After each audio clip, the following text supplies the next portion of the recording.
Apple lançou o iPhone 6 sabendo que ele entortava. Lei Europeia de Proteção de Dados entra em vigor. Instagram rastreia usuários. Urnas eletrônicas podem ser hackeadas. E esses são os destaques do canal Tech News que começa agora.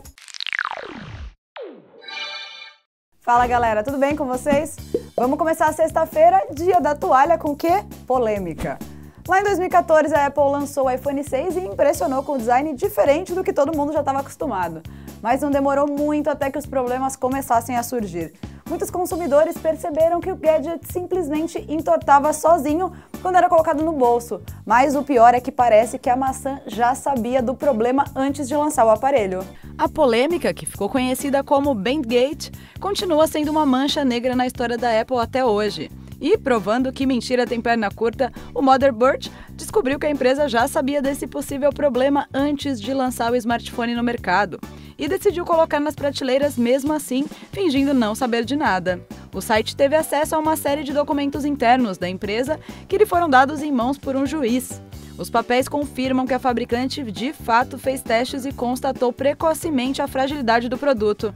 Um trecho divulgado mostra que, de acordo com a própria Apple, o iPhone 6 tem 3,3 vezes mais chances de entortar em comparação com seu antecessor, o iPhone 5S. A edição 6 Plus é ainda mais frágil, tendo 7,2 vezes mais chances de ser dobrado do que o modelo mais antigo. Vale lembrar que, para o público, a maçã sempre negou qualquer problema estrutural nos celulares, chegando ao ponto de afirmar que os problemas relatados na touchscreen eram decorrentes de quedas. Até o momento, a Apple segue firme e forte na sua posição. Pesquisadores estão usando jogos de estratégia em tempo real, como StarCraft 2, para ensinar sistemas a resolverem problemas complexos sozinhos. Tudo bem até aqui, né? Afinal, é em prol do avanço tecnológico. Mas não é exatamente isso que o Ministério da Defesa do Reino Unido pensa sobre o assunto. O órgão federal tem medo que terroristas possam usar a tecnologia ao seu favor. O Ministério teme que terroristas realizem ataques avançados usando programas de inteligência artificial para basicamente travarem uma guerra cibernética. Nesse cenário hipotético, softwares poderiam ser usados para desabilitar a infraestrutura crítica e roubar informações confidenciais, por exemplo. Ainda no artigo, as autoridades exigem que seja imposto um limite ao acesso dos algoritmos necessários para conduzir qualquer tipo de ataque através de uma inteligência artificial, uma vez que qualquer indivíduo poderia colocar em risco a segurança da internet a partir do momento que possui recursos financeiros para acessar esse tipo de tecnologia. Já o pesquisador de segurança da informação da University College London, Stephen Murdoch, comentou que bots de inteligência artificial com capacidade para realizar ataques cibernéticos sofisticados sozinhos ainda estão longe de existirem. E mesmo sistemas que conseguem jogar Go, aquela espécie de xadrez japonês, contra os humanos não são muito criativos. Para ele, esses softwares confiavam apenas em seguir regras e nada além disso. Para resolver essa questão, o artigo do Ministério propõe a criação de um registro de segurança habilitado para cidadãos do Reino Unido com habilidades em inteligência artificial e em robótica, os quais serão convocados quando houver qualquer tempo de crise. Hoje entrou em vigor o Regulamento Geral de Proteção de Dados, conhecido pela sigla GDPR, uma espécie de conjunto de leis que cria um regulamento pioneiro para proteger os dados pessoais de cidadãos europeus em plataformas online. Isso inclui serviços financeiros, redes sociais, lojas virtuais e assim por diante. Mas se a lei é europeia, o que isso tem a ver com o Brasil, hein? Antes de mais nada, é preciso lembrar que, embora a legislação tenha sido criada pela União Europeia, ela engloba toda e qualquer empresa que colete, armazene e processe dados de cidadãos europeus, independentemente de onde ela esteja sediada. Isso, na teoria, significa que se você tem uma loja virtual que envia produtos para o mundo inteiro e tem um único consumidor europeu, a regulação já pode ser aplicada no seu empreendimento. Obviamente, na prática, as autoridades estrangeiras não vão ser assim tão estritas e possivelmente vão ignorar casos de coletas não intencionais ou situações nas quais os dados pessoais obtidos não são tão sensíveis assim. Porém, isso não significa que as empresas brasileiras precisam continuar desleixadas a respeito desse assunto, hein? O maior impacto do GDPR é moral. O regulamento está forçando empresários do mundo inteiro a pensar mais na segurança e na privacidade dos seus clientes. Para o internauta comum, o GDPR é só alegria.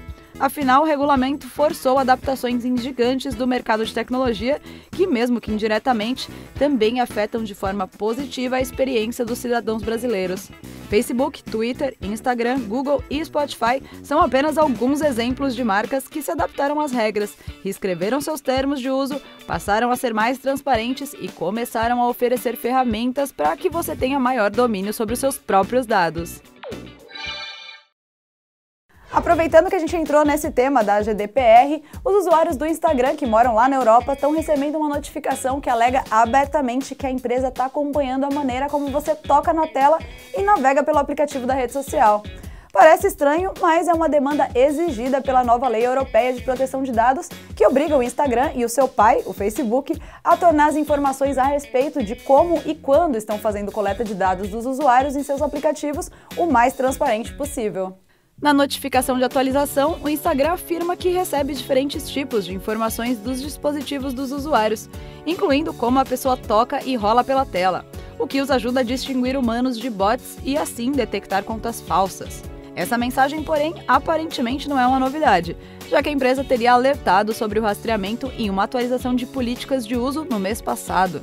Apesar de parecer incômodo que a empresa vigie detalhadamente as atividades dos usuários, o Instagram alega que isso é por conta de um problema com bots que foi reconhecido lá em 2015, onde um pesquisador estimou que 8% de todas as contas da rede social eram falsas. Ainda em 2017, a empresa também lançou uma ferramenta de inteligência artificial para combater trolls e spams, o que significa que o Instagram realmente está tomando providências a respeito dos bots.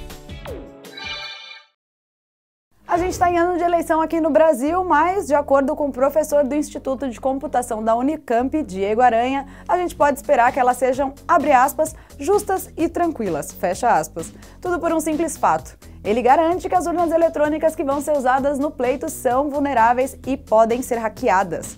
Sua afirmação já é antiga e surgiu depois da participação em diferentes testes promovidos pelo Tribunal Superior Eleitoral. A ideia dos experimentos era garantir a confiabilidade dos equipamentos, mas o que a equipe liderada por Aranha e composta por mais outros 4 especialistas constatou foi bem diferente. O time foi capaz de quebrar o sigilo dos eleitores e exibir mensagens na tela que poderiam induzir a escolha de um determinado candidato. O próximo passo seria a manipulação e o desvio de votos, que, de acordo com o professor, só não foi possível verificar por uma questão de tempo. O professor ainda contesta as afirmações do TSE de que as urnas são seguras e, mais do que isso, disse ter tido pedidos de análise posterior dos equipamentos negados. A palavra oficial do TSE é de que todas as vulnerabilidades encontradas nos testes realizados no fim do ano passado estarão solucionadas nas eleições de outubro de 2018. Além disso, o tribunal reforça a noção de que as urnas eletrônicas são, abre aspas, a melhor solução tecnológica para as eleições brasileiras, fecha aspas. E o Canal Tech News de hoje fica por aqui, mas você pode dar um pulinho lá no nosso site para conferir muito mais notícias. Elon Musk quer criar site de avaliação de notícias e jornalistas. Você vai poder enviar suas próprias músicas para ouvir no YouTube Music.